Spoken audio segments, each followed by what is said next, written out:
ಸ್ನೇಹಿತರ welcome back to Mahi updates YouTube channel. ಗೃಹಲಕ್ಷ್ಮಿ ಯೋಜನೆಯ ಅಪ್ಡೇಟ್ಗೆ ತಮಗೆಲ್ರಿಗೂ ಆತ್ಮೀಯವಾದ ಸ್ವಾಗತ.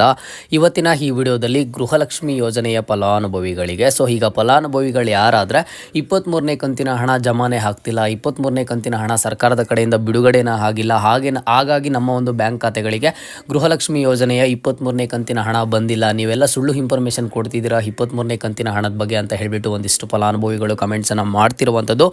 ನಿಮಗೆ 23ನೇ ಕಂತಿನ ಹಣ ಜಮಾ ಕುರಿತು ಇವತ್ತಿನ ಈ ವಿಡಿಯೋದಲ್ಲಿ ಒಂದು ಮಹತ್ವವಾದ ಮಾಹಿತಿ ಆದರೆ ಸಿಗುತ್ತೆ, ಅಂದರೆ ನಿಮಗೆ ಕಂಪ್ಲೀಟ್ ಇನ್ಫಾರ್ಮೇಷನ್ ಆದರೆ ಸಿಗುತ್ತೆ. ಓಕೆನಾ? 23ನೇ ಕಂತಿನ ಹಣ ಪ್ರೋಸೆಸ್ ಯಾವ ರೀತಿ ಇದೆ, ಯಾವಾಗ ಜಮಾ ಆಗಿದೆಯಾ ಇಲ್ವಾ, ಬಿಡುಗಡೆ ಆಗಿದೆಯಾ ಇಲ್ವಾ ಅಂತ ಹೇಳಿ ಇವತ್ತಿನ ಈ ವಿಡಿಯೋದಲ್ಲಿ ಕ್ಲಾರಿಫಿಕೇಶನ್ ಆದರೆ ಕೊಡ್ತೀನಿ. ವಿಡಿಯೋ ಖಂಡಿತವಾಗ್ಲೂ ಇಂಫಾರ್ಮೇಟಿವ್ ಆಗಿರುತ್ತೆ. ವಿಡಿಯೋನ ಕಂಪ್ಲೀಟಾಗಿ ವಾಚ್ ಮಾಡಿ ಲೈವ್ ಪ್ರೂಫ್ ಮುಖಾಂತರ ನಿಮಗೆಲ್ಲನೂ ತಿಳಿಸುವಂಥದ್ದು ಇವತ್ತಿನ ಈ ವಿಡಿಯೋದಲ್ಲಿ. ಆ್ಯಂಡ್ ಹಾಗೇನು ಕೆಳಗಡೆ ಲೈಕ್ ಬಟನು ಸಬ್ಸ್ಕ್ರೈಬ್ ಬಟನು ಕಾಣಿಸಿರುತ್ತೆ, ಲೈಕು ಸಬ್ಸ್ಕ್ರೈಬನ್ನು ಆದರೆ ಮಾಡ್ಕೊಳ್ಳಿ. ಓಕೆನಾ? ಮೊದಲಿಗೆ ನೋಡಿ, ಗೃಹಲಕ್ಷ್ಮಿ ಯೋಜನೆಯ ಫಲಾನುಭವಿಗಳಿಗೆ ಈಗ 23ನೇ ಕಂತಿನ ಹಣ ಕುರಿತು ಇಲ್ಲಿ ಸಾಕಷ್ಟು ಫಲಾನುಭವಿಗಳಿಗೆ ಒಂದು ಡೌಟ್ ಇರುವಂಥದ್ದು. ಸರ್ಕಾರದ ಕಡೆಯಿಂದ ಹಣ ಬಿಡುಗಡೆನೇ ಆಗಿಲ್ಲ, ಸರ್ಕಾರದ ಕಡೆಯಿಂದ ಹಣ ಜಮಾನೆ ಆಗಿಲ್ಲ ಅಂತ ಹೇಳಿಬಿಟ್ಟು ಇಲ್ಲಿ ಫಲಾನುಭವಿಗಳು ಹೇಳ್ತಿರುವಂಥದ್ದು. ನಾನು ನಿಮಗೆ ಸಾಕಷ್ಟು ವಿಡಿಯೋಸಲ್ಲಿ ತಿಳಿಸ್ಕೊಟ್ಟಿದ್ದೆ. ಹೌದು, ನಿಮ್ಮ ಒಂದು ಸದ್ಯದ ಪರಿಸ್ಥಿತಿ ಯಾವ ರೀತಿ ಆಗಿದೆ ಅಂತ ಅಂದರೆ, ದಸರಾ ಹಬ್ಬಕ್ಕೆ 22ನೇ ಕಂತಿನ ಹಣ ಜಮಾ ಮಾಡ್ತಾರೆ, ಅದಾದಮೇಲೆ ನಿಮ್ಮ ಒಂದು ಬ್ಯಾಂಕ್ ಖಾತೆಗಳಿಗೆ ಗೃಹಲಕ್ಷ್ಮಿ ಯೋಜನೆಯ 23ನೇ ಕಂತಿನ ಹಣ ಆದರೆ ಜಮಾ ಆಗೋದಿಲ್ಲ. ನವೆಂಬರ್ ತಿಂಗಳಲ್ಲಿ ಬಂದುಬಿಟ್ಟು ಸ್ಟಾರ್ಟಿಂಗ್ ಆಫ್ ದಿ ವೀಕಲ್ಲಿ ಬರುತ್ತೆ ಅಂತ ಅನ್ಕೊಂಡ್ರಿ, ನವೆಂಬರ್ 19ನೇ ತಾರೀಕು ಬರುತ್ತೆ ಅಂತ ಅನ್ಕೊಂಡ್ರಿ, ನಿಮ್ಮ ಒಂದು ಬ್ಯಾಂಕ್ ಖಾತೆಗೆ 23ನೇ ಕಂತಿನ ಹಣ ಬರಲಿಲ್ಲ. ಹಾಗಾಗಿ ನೀವೆಲ್ಲ ಏನು ಅನ್ಕೊಂಡಿದ್ದೀರಾ, 23ನೇ ಕಂತಿನ ಹಣ ಬಂದೇ ಇಲ್ಲ, ಇವರು ಸುಳ್ಳು ಹೇಳ್ತಿದ್ದಾರೆ ಅಂತ ಹೇಳಿಬಿಟ್ಟು. ಕಳೆದ ಒಂದು 4 ದಿನಗಳ ಹಿಂದೆ ಲಕ್ಷ್ಮೀ ಹೆಬ್ಬಾಳ್ಕರ್ ಮೇಡಮ್ ಅವರು ಮಾಧ್ಯಮ ಮಿತ್ರರೊಂದಿಗೆ ಒಂದು ಇನ್ಫಾರ್ಮೇಷನ್ ಕೊಡ್ತಾರೆ. 2 ತಿಂಗಳ ಹಣ ಬಾಕಿ ಇದ್ದೇವೆ, ಅತಿ ಶೀಘ್ರದಲ್ಲೇ ಇನ್ನು ಕೆಲವೇ ದಿನಗಳಲ್ಲಿ ಗೃಹಲಕ್ಷ್ಮಿಯರ ಬ್ಯಾಂಕ್ ಖಾತೆಗೆ ಹಣ ಬಿಡುಗಡೆ ಮಾಡ್ತೀವಿ, ಅವರ ಒಂದು ಬ್ಯಾಂಕ್ ಅಕೌಂಟಿಗೆ ಹಣ ಜಮಾ ಆಗುತ್ತೆ ಅಂತ ಹೇಳಿಬಿಟ್ಟು. ಓಕೆನಾ? ಅವ್ರು ಹೇಳ್ದಾಗ್ಲೂ ನಿಮ್ಮ ಒಂದು ಪರಿಸ್ಥಿತಿ ಯಾವ ರೀತಿ ಇತ್ತು, ಇವ್ರು ಪ್ರತಿ ಸಲ ಹೇಳ್ತಿದ್ದಾರೆ ಹಣ ಜಮಾ ಮಾಡ್ತಿಲ್ಲ ಅಂತ ಹೇಳಿಬಿಟ್ಟು. ಈಗ 100% ಆಗಿ ನಿಮ್ಗೆ ಕೊಡುವಂತಹ ಇನ್ಫಾರ್ಮೇಷನ್ ತುಂಬ ಇಂಪಾರ್ಟೆಂಟ್ ಆಗಿರುತ್ತೆ. ಹಾಗಿದ್ರೆ ಗೃಹಲಕ್ಷ್ಮಿ ಯೋಜನೆಯ 23ನೇ ಕಂತಿನ ಹಣ ಜಮಾ ಆಗ್ತಿದೆಯಾ ಅಂತ ಅಂದರೆ, ಹೌದು, 100% ಆಗಿ ಗೃಹಲಕ್ಷ್ಮಿ ಯೋಜನೆಯ ಫಲಾನುಭವಿಗಳಿಗೆ 23ನೇ ಕಂತಿನ ಹಣ ಕಳೆದ 4 ದಿನಗಳ ಹಿಂದೆ ಹಣ ಬಿಡುಗಡೆ ಮಾಡಿದ್ದಾರೆ. ಪ್ರತಿದಿನವೂ ಸಹ ಹಂತವಾಗಿ ಎಲ್ಲರ ಒಂದು ಬ್ಯಾಂಕ್ ಖಾತೆಗಳಿಗೆ ಗೃಹಲಕ್ಷ್ಮಿ ಯೋಜನೆಯ 23ನೇ ಕಂತಿನ ಹಣ ಆದರೆ ಜಮಾ ಆಗ್ತಿದೆ. ಹಾಗಿದ್ರೆ ನಮಗೆ ಯಾಕೆ ಬಂದಿಲ್ಲ ಅಂತ ನೀವು ಕೇಳ್ಬೋದು. ಅದಕ್ಕೂ ಇವತ್ತಿನ ಈ ವಿಡಿಯೋದಲ್ಲಿ ರೀಸನನ್ನು ಕೊಡ್ತೀನಿ. ನೋಡಿ, ಗೃಹಲಕ್ಷ್ಮಿಯರಿಗೆ 23ನೇ ಕಂತಿನ ಹಣ ಪ್ರೋಸೆಸ್ ಆದರೆ ಶುರುವಾಗಿರುವಂಥದ್ದು ನೀವು ಅಬ್ಸರ್ವ್ ಮಾಡ್ಬೋದು.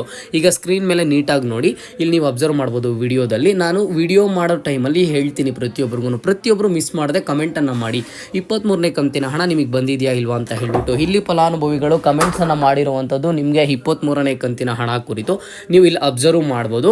ಇಲ್ಲಿ ನೋಡಿ, ಹಣ ಬಂದಿದೆ ಮೈಸೂರು, ಹಾಗೇನು ಸಹ ಜಸ್ಟ್ ರಿಸೀವ್ಡ್ ಅಮೌಂಟ್ ಬ್ರದರ್ ಅಂತ ಹೇಳಿಬಿಟ್ಟು. ಹಾಗೇನು ಸಹ ಇಲ್ಲಿ ಕೆಲವೊಂದಿಷ್ಟು ಫಲಾನುಭವಿಗಳು ಆಗಿಲ್ಲ ಅಂತ ಕಮೆಂಟ್ಸನ್ನು ಮಾಡಿದ್ದಾರೆ. ನೀವು ಇಲ್ಲಿ ಅಬ್ಸರ್ವ್ ಮಾಡ್ಬೋದು. ಇಲ್ಲಿ ಚಿಕ್ಕಬಳ್ಳಾಪುರ ಬಂದಿದೆ ಎಸ್ಟರ್ಡೇ. ಹಾಗೇನು ಸಹ ಇಲ್ಲಿ ನೀವು ಅಬ್ಸರ್ವ್ ಮಾಡ್ತಾ ಬಂದರೆ ಇಲ್ಲಿ ಎಷ್ಟು ಡಿಸ್ಟಿಕ್ನವರಿಗೆ ಗೃಹಲಕ್ಷ್ಮಿ ಯೋಜನೆಯ 23ನೇ ಕಂತಿನ ಹಣ ಬಂದಿದೆ ನೋಡಿ. ಇಲ್ಲಿ 2000 ಓಕೆ ಅಂತ ಹಾಕಿದ್ದಾರೆ. ಹಾಗೇನು ಸಹ 23 ಎಸ್ಟರ್ಡೇ ಬಂತು ಅಂತ ಹೇಳಿಬಿಟ್ಟು. ಹಾಗೇನು ಸಹ ನೀವು ಇಲ್ಲಿ ಅಬ್ಸರ್ವ್ ಮಾಡ್ಬೋದು 23ನೇ ಕಂತಿನ ಹಣ ಬಂದಿದೆ ಅಂತ ಹೇಳಿ ಹಾಸನವರು ರಿಸೀವ್ ಆಗಿದೆ ಅಂತ ಹೇಳಿದ್ದಾರೆ. ಹಾಗೇನು ಬೆಂಗಳೂರವರು ರಿಸೀವ್ ಆಗಿದೆ ಅಂತ ಹೇಳಿದ್ದಾರೆ. ನೀವು ಇಲ್ಲಿ ಅಬ್ಸರ್ವ್ ಮಾಡ್ತಾ ಬರ್ಬೋದು. ಎಲ್ಲ ಜಿಲ್ಲೆಯ ಫಲಾನುಭವಿಗಳು ಸಹ ಗೃಹಲಕ್ಷ್ಮಿ ಯೋಜನೆಯ 23ನೇ ಕಂತಿನ ಹಣ ರಿಸೀವ್ ಆಗಿದೆ ಅಂತ ಹೇಳಿಬಿಟ್ಟು ಇಲ್ಲಿ ಕಮೆಂಟ್ಸನ್ನು ಮಾಡ್ತಿರುವಂಥದ್ದು. ನಿಮಗೀಗ ಒಂದು ಐಡಿಯಾ ಆದರೆ ಸಿಕ್ತು 23ನೇ ಕಂತಿನ ಹಣ ಬಂದಿದೆ ಅಂತ ಹೇಳಿಬಿಟ್ಟು. ನಾನು ಇನ್ನೂ ಸ್ಕ್ರೀನ್ ಮೇಲೆ ಡಿಸ್ಪ್ಲೇ ಮಾಡ್ತಾ ಹೋಗ್ತೀನಿ, ಸ್ಕ್ರೋಲ್ ಮಾಡ್ತಾ ಹೋಗ್ತೀನಿ, ನೀವು ನೀಟಾಗಿ ನೋಡ್ಕೊಳ್ಳಿ. ಸರ್ 2000 ಜಮಾ ಆಗಿದೆ ಮೈಸೂರು ಜಿಲ್ಲೆ ಅಂತ ಹೇಳಿಬಿಟ್ಟು ಈ ರೀತಿ ಕಮೆಂಟ್ಸನ್ನು ಮಾಡ್ತಿರುವಂಥದ್ದು. ಈಗ ನೀವು ಒಂದು ಕನ್ಫರ್ಮೇಷನಿಗೆ ಬನ್ನಿ, 23ನೇ ಕಂತಿನ ಹಣ ಬಿಡುಗಡೆ ಮಾಡಿದ್ದಾರೆ, ಜಮಾ DBT ಪ್ರೋಸೆಸ್ಸನ್ನು ಸಹ ಶುರು ಆಗಿದೆ. ಓಕೆನಾ? ಇದ್ರ ಬಗ್ಗೆ ನಿಮಗೆ ಡೌಟ್ ಇಲ್ಲ. ಈಗ ಡೌಟ್ ಇರುವಂಥದ್ದು ಯಾಕೆ ನಿಮಗೆ ಬಂದಿಲ್ಲ.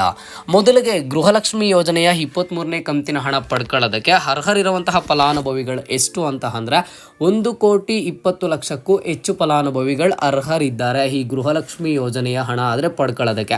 ಇದರಲ್ಲಿ ಎಲ್ಲ ಜಿಲ್ಲೆಯ ಫಲಾನುಭವಿಗಳಿಗೆ 4 ದಿನ ಹಿಂದೆ ಜಮಾ ಆಗಿದೆಯಾ ಅಂತ ಅಂದರೆ, ಎಲ್ಲ ಜಿಲ್ಲೆಯ ಫಲಾನುಭವಿಗಳಿಗೆ ಒಟ್ಟಿಗೆ ಹಣ ಬಿಡುಗಡೆ ಮಾಡಿದ್ದಾರೆ, DBT ಪ್ರೋಸೆಸ್ಸು ಶುರು ಮಾಡಿದ್ದಾರೆ. ಬಟ್ 100% ಆಫ್ ದಿ ಫಲಾನುಭವಿಗಳಿಗೆ ಬಂದಿಲ್ಲ. ಈಗ 1,20,00,000ಕ್ಕೆ ಹೆಚ್ಚು ಫಲಾನುಭವಿಗಳಲ್ಲಿ ಒಂದು 30 to 40% ಆಫ್ ದಿ ಫಲಾನುಭವಿಗಳಿಗೆ ಈಗಾಗಲೇ ಗೃಹಲಕ್ಷ್ಮಿ ಯೋಜನೆಯ 23ನೇ ಕಂತಿನ ಹಣ ಜಮಾ ಆಗಿದೆ.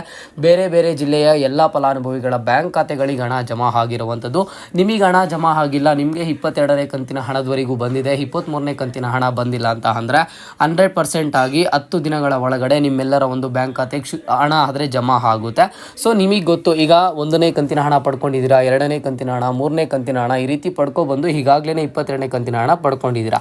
ಒಂದ್ಸಲಿ DBT ಪ್ರೋಸೆಸ್ ಶುರು ಮಾಡಿದ್ರು ಅಂತ ಅಂದರೆ ಅಟ್ಲೀಸ್ಟ್ ಅಂದ್ರೂ 10 to 15 ಡೇಸ್ ಟೈಮ್ ಆದರೆ ಬೇಕಾಗುತ್ತೆ. ಆ ಒಂದು ಡ್ಯೂರೇಷನಲ್ಲಿ ನಿಮ್ಮ ಒಂದು ಬ್ಯಾಂಕ್ ಖಾತೆಗಳಿಗೆ ಗೃಹಲಕ್ಷ್ಮಿ ಯೋಜನೆಯ 23ನೇ ಕಂತಿನ ಹಣ ಆದರೆ ಜಮಾ ಮಾಡುವಂಥದ್ದು. ಓಕೆನಾ, ಇದರ ಒಂದು ಪ್ರೋಸೆಸ್ಸು ಈ ರೀತಿ ಇರೋದ್ರಿಂದ ನಿಮ್ಮ ಒಂದು ಬ್ಯಾಂಕ್ ಖಾತೆಗಳಿಗೆ ಇನ್ನೊಂದು 10 to 15 ಡೇಸ್ ಒಳಗಡೆ ಹಣ ಜಮಾ ಆಗುತ್ತೆ. ಅದು ಇವತ್ತಾದರೂ ಆಗಿರ್ಬೋದು, ನಾಳೆ ಆದರೂ ಆಗಿರ್ಬೋದು, ಇಲ್ಲ ಅಂತ ಅಂದರೆ ಇವತ್ತು ಮಧ್ಯಾಹ್ನ, ನಾಳೆ ಸಾಯಂಕಾಲ, ಯಾವ ಟೈಮಿಗಾದರೂ ಹಣ ಜಮಾ ಆಗ್ಬೋದು. ಬ್ಯಾಚ್ ವೈಸು ಹಣ ಜಮಾ ಮಾಡ್ತಾ ಹೋಗ್ತಿದ್ದಾರೆ ಹಂತವಾಗಿ. ಈಗ ಈ ಟೋಟಲ್ ಎಲ್ಲ ಫಲಾನುಭವಿಗಳಿಗೆ ಯಾವ ರೀತಿ ಜಮಾ ಮಾಡ್ತಾರೆ ಅಂತ ಅಂದರೆ, ಎಲ್ಲ ಜಿಲ್ಲೆಯ ಫಲಾನುಭವಿಗಳಿಗೆ ಈಗ ಈ ಒಂದು ಜಿಲ್ಲೆಯಲ್ಲಿ ಇಷ್ಟು ಫಲಾನುಭವಿಗಳು, ಬೇರೆ ಜಿಲ್ಲೆಯಲ್ಲಿ ಇಷ್ಟು ಫಲಾನುಭವಿಗಳು, ಈ ರೀತಿ ಪಿಕ್ ಮಾಡಿಕೊಂಡು ಬ್ಯಾಚ್ ವೈಸು ಏನಿರ್ತಾರೆ ಆ ಬ್ಯಾಚ್ ವೈಸು ನಿಮ್ಮ ಒಂದು ಬ್ಯಾಂಕ್ ಖಾತೆಗಳಿಗೆ ಜಮಾ ಮಾಡ್ತಾರೆ. ಆ ಒಂದು ಬ್ಯಾಚ್ ವೈಸ್ ಬಂದಾಗ, ಆ ಬ್ಯಾಚಲ್ಲಿ ನೀವು ಬಂದಾಗ ನಿಮ್ಮ ಒಂದು ಬ್ಯಾಂಕ್ ಖಾತೆಗೆ DBT ಮುಖಾಂತರ ನೇರವಾಗಾದರೆ ಹಣ ಜಮಾ ಆಗುತ್ತೆ. ಓಕೆನಾ, ಸೊ 23ನೇ ಕಂತಿನ ಹಣ ನಿಮಗೆ ಬಂದಿಲ್ಲ ಅಲ್ವಾ, ಸ್ವಲ್ಪ ವೆಯ್ಟ್ ಮಾಡಿ ಬರುತ್ತೆ. ನಿಮ್ಮ ಜಿಲ್ಲೆಗೆ ಇದೇ ಪರ್ಟಿಕ್ಯುಲರ್ ಆಗಿ ಇದೇ ದಿನಾಂಕ ನಿಮ್ಮ ಜಿಲ್ಲೆಯ ಎಲ್ಲ ಫಲಾನುಭವಿಗಳಿಗೆ ಬಿಡುಗಡೆ ಮಾಡೋದಿಲ್ಲ.